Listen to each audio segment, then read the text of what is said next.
The movie unfolds through three interconnected storylines. The first storyline revolves around the king and queen of a kingdom named Long Trellis. At first glance, the couple appears to be living a content and blissful life. However, it is soon revealed that the queen suffers from a rare medical condition that prevents her from ever becoming a mother. Because of this, she is constantly unhappy and filled with sorrow. Seeing his wife's distress, the king gathers the most skilled doctors and healers from across the kingdom, but unfortunately, none of them can identify the mysterious ailment. Despite the lack of success, the king does his best to uplift the queen's spirits. One day, the king invites a group of circus performers to the palace to entertain the queen. During the show, the queen notices that one of the female performers is pregnant, which ignites a wave of jealousy and frustration within her. She storms off to her chambers, smashing objects in her rage. When the king learns about this, he immediately visits her and vows to do whatever it takes to solve her problem. Later that night, a mysterious necromancer appears at the castle, claiming that he has the power to resolve the queen's fertility issue. The king, though skeptical, reminds the necromancer that many others have attempted to help but failed. Despite this, the necromancer confidently asserts that the queen can indeed conceive a child, but it will depend on how far the king is willing to go. The king, desperate to ease his wife's suffering, replies that he is willing to go to any lengths. The necromancer then explains that he has extensive knowledge of nature and its laws, emphasizing that nature must remain in balance. If the king wishes to create life, he must be prepared to sacrifice one as well. Despite the bizarre nature of the plan, the king and queen decide to trust the necromancer. He then details the process. The king must capture a sea monster, as its heart is key to curing the queen's condition. The heart must then be prepared by a pure and unmarried woman before being consumed by the queen. The necromancer guarantees that this will allow the queen to become pregnant. Without hesitation, the king agrees and begins his preparations. The next day, he sets off on a dangerous quest to find the sea monster. Eventually, he tracks down the creature in a river. Seizing the opportunity while the monster is asleep, the king bravely approaches it. He manages to kill the beast but sustains severe injuries in the fierce battle. Soon after the fierce battle with the sea monster, the king succumbs to his injuries, but not before managing to extract the creature's heart. He wraps the heart carefully in cloth, and the queen takes it back to the castle. Upon her return, the castle staff search for an unmarried pure woman to prepare the heart, and they find a maid who fits the description. As the maid begins cooking the heart, she suddenly feels strange sensations, and unexpectedly, she becomes pregnant. The queen later consumes the heart, and soon after, she too becomes pregnant. In the following scenes, both the maid and the queen give birth at the same time. The queen names her son Elias, while the maid names her child Jonah. The two boys appear identical, as if they were twins, despite being born to different mothers. The story then leaps forward 16 years. Elias and Jonah are now young adults, and the queen is content, believing that she has been given a second chance at life. However, there is something unusual about the boys. They share a unique connection, and both have white-toned hair, hinting at their link to the sea monster. The two are inseparable, forming a deep and loyal friendship. The queen, however, disapproves of their bond. She believes that, as a prince, Elias should not associate with a maid's son. Despite her warnings, Elias continues to meet Jonah, ignoring his mother's disapproval. We soon discover that the boys possess a special ability. They can breathe underwater. In a later scene, the queen confronts the maid, threatening to expel both her and Jonah from the kingdom if she does not stop her son from meeting Elias. Despite the threat, the friendship between the two remains strong, and they continue meeting secretly. One day, the situation escalates when Jonah disguises himself in Elias's clothes and goes to meet the queen.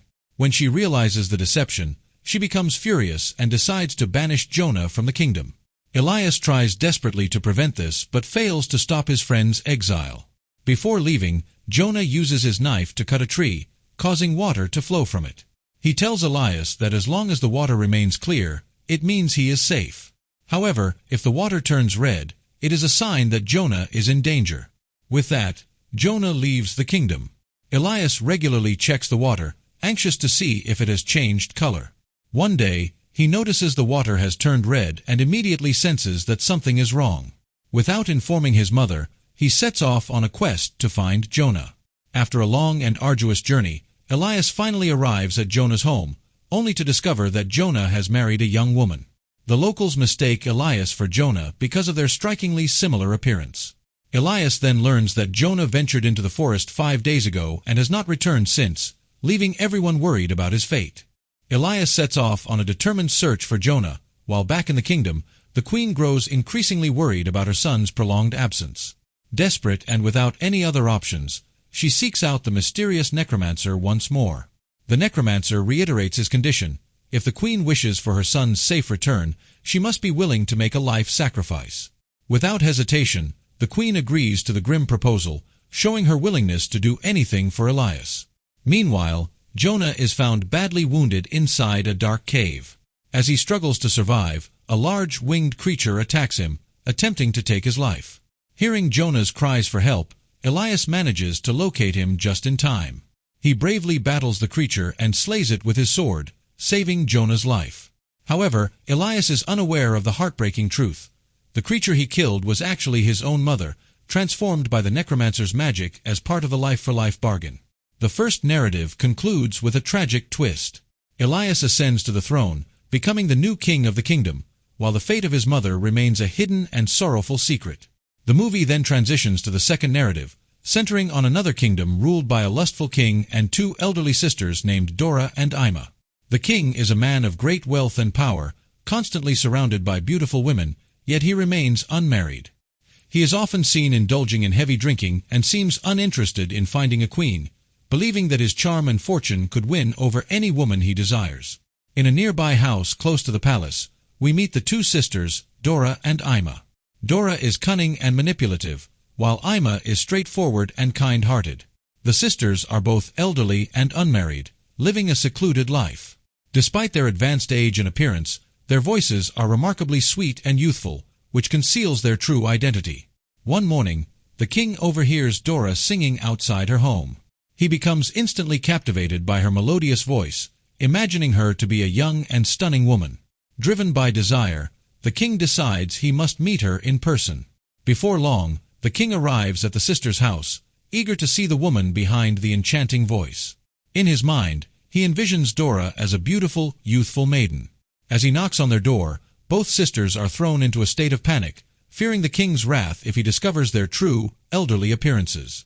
After much deliberation, the sisters come up with a deceptive plan. Dora sends a message to the king, requesting that he return in a week. She claims she needs time to feel more comfortable for their meeting. In the following scenes, both sisters work tirelessly to make their fingers appear youthful. Dora tries covering her fingers with herbal pastes, but they still look wrinkled and old. On the other hand, Ima keeps one of her fingers in her mouth for days, hoping the moisture will give it a fresher, smoother look. Her plan works, and her finger appears surprisingly youthful. A week passes, and it's time for the king's visit. When he arrives, Dora cleverly shows him Ima's youthful-looking finger instead of her own. The king, unable to control his excitement, becomes convinced that he has found the love of his life. However, the sisters are now even more anxious, knowing that if the king discovers their true age and appearance, he might have them punished or worse. To buy more time, Dora proposes a condition. She will spend the night with the king, but only if there is complete darkness in the room. The king, blinded by his infatuation, agrees without hesitation. In the next scene, Ima begins wrapping Dora's body tightly with glue and bandages, attempting to mimic the feel of a young woman's figure. Late at night, one of the palace guards arrives to escort Dora to the king's chambers. Under the cover of darkness, the king sleeps with Dora, believing her to be the youthful maiden he had imagined. However, when daylight breaks, he is horrified to see that he spent the night with an elderly woman. Enraged and feeling deceived, the king orders his guards to throw Dora out of the window. Miraculously, Dora survives the fall and ends up deep in the jungle. While wandering, she encounters a mysterious witch who uses her magical powers to transform Dora into a stunning young woman with long, flowing hair. Bewildered but overjoyed, Dora embraces her new appearance. The next day, the king ventures into the jungle for a hunting trip and spots the newly transformed Dora. He is instantly smitten by her beauty and, not recognizing her as the same woman from the previous night, decides to take her back to the castle. He announces his intention to make her his queen. Dora, although thrilled with her newfound youth, does not forget her sister, Ima. She invites Ima to the royal wedding, leaving her sister in utter disbelief at Dora's transformed appearance. When Ima curiously asks how she became so young, Dora sarcastically replies that she simply peeled off her old skin. Unfortunately, Ima takes this comment seriously. Believing Dora's jest to be genuine, Ima visits a local ironsmith, offering him a necklace in exchange for his help in peeling off her old skin. The ironsmith, equally foolish, agrees to her request. He takes Ima to the jungle, ties her to a tree, and proceeds to strip away her skin, leaving Ima in agonizing pain. In the next scene, Ima returns to the castle in a pitiful state, her body covered in wounds and her strength fading fast. Sadly, she doesn't survive long and soon passes away. Meanwhile, the magical transformation that turned Dora into a young woman begins to wear off. Her youthful appearance starts fading, and wrinkles reappear on her skin as it begins to sag. Realizing that her time as a young beauty is running out, Dora panics and flees the castle before the truth is revealed. The second narrative concludes on a melancholic note, with Dora's magical facade crumbling away entirely, leaving her as the old woman she once was. The movie then transitions into the third and final narrative, centering on another peculiar king. This king, whose queen had died many years ago, is a strange and eccentric man. He has an unmarried daughter named Violet, whom he has never shown much affection or care for. One day, the king notices a small parasitic insect biting his hand and feeding on his blood. Instead of swatting it away, the king finds this amusing and decides to keep the insect as a pet. He places it in a glass jar and feeds it his own blood every day. Over time, the insect grows larger and larger, becoming an enormous, bloated creature. Meanwhile, Violet, who has matured into a lovely young woman, dreams of finding a prince who will sweep her off her feet.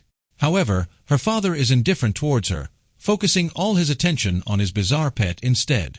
Tragically, one day the parasite falls ill and dies, leaving the king heartbroken. Grief-stricken, he carefully peels off the insect's skin and preserves it. Then, in a sudden change of heart, he announces to Violet that it is time for her to find a husband. He declares that he will hold a contest, and whoever wins will get to marry her. Although Violet had hoped to find a suitor of her own choice, she reluctantly agrees to her father's plan. The king sends out proclamations throughout the kingdom, announcing the competition. He displays the preserved skin of the parasite in the palace and declares that anyone who can correctly guess the name of the creature will win Violet's hand in marriage. Many suitors come forward, trying their best to identify the strange skin, but none can answer correctly, as the parasite had grown to an extraordinary size, unlike anything anyone had seen before. Just when it seems that no one will succeed, a bizarre-looking ogre enters the palace, capturing everyone's attention. The ogre, eager to participate in the competition, steps forward. Although the king is hesitant, he reluctantly allows it. The ogre examines the skin closely, sniffs it, and astonishingly guesses the correct answer. Violet is horrified upon hearing this and, overwhelmed with despair, flees to the rooftop, contemplating ending her own life. The king follows her and tries to comfort her, reminding her that he cannot go back on his word. With no options left, Violet tearfully agrees to marry the ogre. In the following scene, the ogre takes Violet far away into the mountains. She spends days there, weeping and feeling trapped in her grim fate. One day, while the ogre is away hunting, Violet spots a woman on a nearby hilltop. She calls out for help and tells the woman her tragic story. The woman listens sympathetically and promises to return with help the next day. As promised, the woman arrives with her family to rescue Violet. They begin their escape, carefully crossing a rope bridge to safety. However, the ogre suddenly appears, furious. Despite this, the family manages to sever the bridge's rope, sending the ogre tumbling down the cliff. But their relief is short-lived. The ogre survives the fall, tracks down the family, and mercilessly eliminates them one by one. He then pursues Violet into a dark cave, where he corners her and attempts to embrace her. Feigning affection, Violet pretends to care for the ogre, biding her time. The moment he lets his guard down, she swiftly stabs him with a knife, ending his life. In the next scene, we see Violet returning to the palace, carrying the ogre's severed head. She places it in front of the court, including the king, and declares, "This is the husband you chose for me," before breaking down in tears. The king, devastated by what he has caused, falls to his knees in regret. In the final moments of the story, Violet is crowned as the new queen of the kingdom. The film concludes on this note, marking the end of the third and final narrative. That wraps up today's video. If you enjoyed it, Don't forget to hit the like button and subscribe for more movie recaps like this. Feel free to leave a comment below if you'd like us to cover one of your favorite films. Until next time, take care and stay tuned.